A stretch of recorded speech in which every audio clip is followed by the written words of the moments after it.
Reporters. Well, we're going to talk more about Caitlin Clark's absence and the impact this is felt. That's being felt around the league, and even in Indiana, it's going to be a big impact. Sports reporters, well, we're going to talk more about Caitlin Clark's absence and the impact this is felt, that's being felt around the league most. And even in Indiana, it's going to be a big impact. You know things get spicy when one player is carrying an entire WNBA, like it's a broken refrigerator up a fifth-floor walk-up. Caitlin Clark has basically become the league. She's the main character, the plot twist, and the only reason half the country knows the WNBA still exists, the TV. Ratings, let's just say, if ESPN could physically hug a human being, it'd be clinging to Caitlin like a koala on espresso. I'm interested in is what somebody tweeted me and asked about earlier today that I want to show you right now. Put the tweet up, please, so our audience can see it here. At 4th Gen Bucci, B-U-C-C-I. Right, Stephen A. Smith. Can the WNBA keep itself afloat while CC, as in Caitlin Clark, is out? End quote.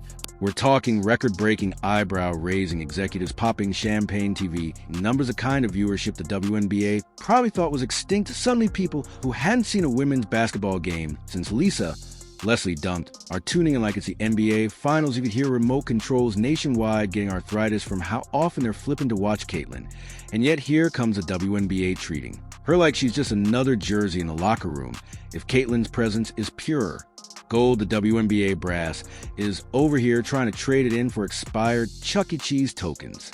Here with you guys today, the ratings are out. Indiana Fever versus the New York Liberty, Caitlin Clark's most recent game on cable TV. And on top of that, the WNBA, desperate to sell tickets to tonight's watch. Let's be real, the WNBA didn't even roll out the red carpet. They rolled out a yoga mat and said, make do flights, an economy is scheduled that makes coal miners wheeze and treatment that's one cardigan short of elderly neglect. Caitlin Clark isn't just outperforming expectations. She's doing it while being side-eyed by jealous teammates and getting shoulder-checked by players acting like it's WrestleMania. If this is how the league treats its one cash cow, imagine what it does for everyone else. And now she's injured, and the silence, it's suddenly deafening. Nor am I going to take my eyes off of what transpires with the WNBA over the next 2 weeks while Caitlin Clark is out with the quad strain. And the reason why is because, let me tell you something right now. I'm not going to go to word hate. I'm not going to be out there like RG3 was saying that Angel Reese hates Caitlin Clark or other players hate Caitlin Clark. But I will say this. I don't think it's specific about Caitlin Clark. I think it's what Caitlin Clark represents. See, it's no fault of Caitlin Clark. Caitlin Clark balls. She balled at Iowa in college. She's balled since she's been in the NBA. She came into the league last year with no break whatsoever between the college game and the pro game and did her thing. Ended up as an all-star, ended up being 4th in the league in MVP voting, was the clear winner for Rookie of the Year. No competition whatsoever in that regard when it was really all said and done. We know what she brings to the table. But Caitlin Clark injured her hamstring and is out for the next 2 weeks, including 2 road games. One of those games being against the Chicago Sky and Angel Reese, where they have a very heated rivalry. Just 2 days ago, the cheapest ticket to get into the Chicago Sky versus Indiana Fever game was $86, and now it's down to $25. This is also against the same person who said the reason people come to watch the WNBA is because of her talking about Angel Reese, but she cannot even keep the ticket prices up. The teams that Caitlin Clark was supposed to play against over these next 2 weeks also already rented out a bigger stadium because of how many people they were expecting to have show up to see Caitlin Clark play. And because the WNBA is only about 40 games, she is missing a huge chunk of time with being out 2 weeks in June.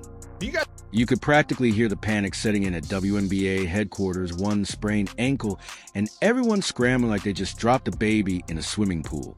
Because here's the thing, the league doesn't just miss her highlights, it misses relevance. Without Caitlin, it's back to gymnasiums echoing like church halls and attendance numbers so low you could hear players' thoughts. And make no mistake, it wasn't just about the play, it was about the drama, the buzz, the excitement. Without her, the WNBA is once again try and sell water in a rainstorm. Oh boy, WNBA fans, y'all are screwed. Look at that. Caitlin Clark is out 2 weeks. 2 weeks. Do you know how bad the WNBA ratings are going to be for the next 2 weeks? Nobody watches the WNBA at all if it's not for Caitlin Clark in the first place. Now that she is hurt, who in the world is going to watch these games?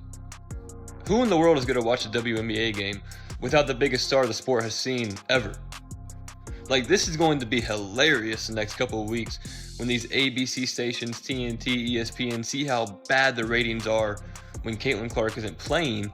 And then all the players are going to see, oh, wow, we actually need Caitlin Clark to play in these games for us to try to make money. Meanwhile, social media is in full mourning mode. The comment sections look like memorials. People aren't just sad, they're angry because they knew this was going to happen. You run a player into ground schedule back-to-back games like it's a punishment, and then act surprised when she goes down. Caitlin's been treated like a one-woman circus act, expected to perform miracles while everyone else folds their arms and pretends she's just lucky to be there. Spoiler alert, the only thing lucky about Caitlin Clark is that she hasn't completely carried the rim off the backboard from overuse. Let's talk numbers, because that's where the real roasting begins. Caitlin's games have outperformed every other matchup this season by laughable margins. When she plays, the lights are brighter, the crowd louder, the sponsors happier, and the popcorn 30% salter. When she doesn't, the drop-off is so dramatic, it's basically a cliff dive television ratings without. Caitlin looked like a broken EKG, flat lifeless, and kind of embarrassing. Even the fans admit it. No Caitlin, no click. That's not just influence, that's domination playing. Caitlin Clark effect is real. Caitlin Clark effect is alive and well, but unfortunately for the WNBA, she's now out for a minimum of 2 weeks before she gets reevaluated. So they might not see numbers like this for quite some time. This next Indiana Fever versus Chicago Sky game, June 7th, I believe. That's going to be on CBS as well. You think that's going to draw 2.7? I can assure you it won't. You think that's going to draw over 2 million? I can assure you that won't. So what does the WNBA do in return? Throws her to wolves, and by wolves we mean defenders with the subtlety and grace of a demolition crew. On a caffeine bender, Caitlin Clark, the league's biggest draw in years, gets tossed into the lion's den with a target on her back and a neon sign that reads, "Please foul me repeatedly." Her minutes have been stretched thinner than cheap spandex, as if overplaying a rookie in the most physical league imaginable is somehow a gross strategy protection on the court. That's cute. The refs are practically handing out coupons for one free hard foul. And now that she's hurt, the league is pulling the classic shrug and pivot, scanning the room desperately for the next headline generator. Spoiler alert, there isn't one, because the moment Caitlin hit the floor, clutching her injury, the momentum that had been building like a freight train suddenly slammed into a concrete wall. The energy, the excitement, the ratings buzz, all of it evaporated. In an instant, the WNBA gambled on her star power without protecting the investment. Now, they're finding out the hard way. You don't build a league by breaking your brightest star. We need her to play for us to get views, so maybe we should stop hurting her. Oh, maybe they'll finally see that they need Caitlin Clark. I mean, I can't believe we even have to discuss this, that she's even, I mean, if you don't think she's the biggest star in the sport, you're delusional. This girl carries not only her team, but her sport and her league. She carries the league, and you're going to find out. Now, talking about the Indiana Fever, if you thought they didn't feel Caitlin's absence immediately, you are completely mistaken. Their latest game against the Washington Mystics was a painful spectacle, like watching a chicken trying to operate a jet ski. Confused, chaotic, and not even close to winning any awards. A Fever dropped at 18377, and you could almost taste the desperation hanging thick in the air. The players looked like they were waiting for Caitlin to suddenly pop out of a Gatorade cooler and pull off a miracle save. Spoiler alert, no such luck. The Fever without Caitlin is like a pizza without cheese. Sure, it's still technically pizza, but it's also profoundly disappointing. The offense crawl along slower than dial-up internet in the age of fiber optics. The defense more absent than a sitcom dad who forgot to show up. Dots were missed like they were allergic to basket itself. The rhythm was totally off. Spacing was tragic, and the energy picture trying to power a roller Coaster with a single AA battery, just not gonna cut. It is a harsh reminder that sometimes one player can truly make or break the entire team. I just had the miserable task of watching the Indiana Fever play basketball without Caitlin Clark. There were a whole lot of things wrong with this game on the basketball side of things. Obviously, the Indiana Fever's interior defense was horrible. If you watched this game, you saw them give up, I think, over 50 points in the paint. Aaliyah Boston looked like a cone down there. It was literally horrible to watch. I haven't seen a team play that bad interior defense in a long time. They were not even trying. It's like Caitlin Clark wasn't playing out there, and they decided, you know what, since Caitlin Clark isn't playing, we're not even going to try. We know we're going to lose. It was horrible to watch. This is a game you could have won against the youngest team in the league. You're playing against a bunch of rookies out there. This was a winnable game for the Indiana Fever. This team, mind you, with Caitlin Clark, literally lost by 2 to the New York Liberty, which is the championship team last year. And without Caitlin Clark, you look trash out there. And it's not even that they look trash. They are boring to watch. Absolutely everyone gave it their all, but let's get real. This game had a Caitlin-sized void that no amount of hustle or grit could fill. You can't just replace that kind of presence with sheer effort alone. No one on the Fever drew defenders like she does, forcing the opposition to constantly adjust and scramble. No one created those clutch opportunities that turned the tide when things looked bleak, and most importantly, no one ignited that intangible spark, the hey, maybe we can pull this off vibe. That keeps a team believing deep into the fourth quarter. Instead, the team looked like it was running on empty, desperately trying to fill the Caitlin-shaped hole with a collective "we got this." That came off more like a pleading whisper than a battle cry. It was a team performance that practically screamed, "Please come back." Louder than a rom-com ex holding a boombox outside your window, desperate, hopeful, and painfully obvious. Meanwhile, the Mystics came out smelling blood, and didn't just when they absolutely feasted. Watching them was like witnessing a school of piranhas stumble upon a lone vulnerable fish. This Fever team, without Caitlin, is one that's obvious. I mean, Caitlin is really good at finding rim runners, getting the ball up the floor. That's one. We got to be better there. Not relying so heavily on dribble handoffs and on-ball screens. And I know we talked about this pregame. They smelled weakness, and they capitalized on it with ruthless efficiency. They pushed the pace, mercilessly attacked every mismatch, and basically treated the Fever like a practice squad running drills and running up the score in their own head. The scoreboard showed a somewhat respectable 8,377, but that number barely told the story. The game itself was more of a demolition job disguised in a close score line. The Mystics were always a step ahead, moving like they had seen every play before it even happened to Fever. They looked like students desperately trying to catch up in a pop quiz with the answers already written on the board. It was painfully clear without Caitlin, this Fever team was incomplete. They lacked the creative force, the defensive anchor, and the inspirational heart that she brings. And while they battled hard, the Mystics' hunger was a brutal reminder that sometimes a missing piece can turn a fight into a surrender, no matter how much you want to believe otherwise. Just embarrassing. This was an embarrassing game. Stephanie White, down 12 points with 6 seconds to go, just called a timeout. She just called a timeout.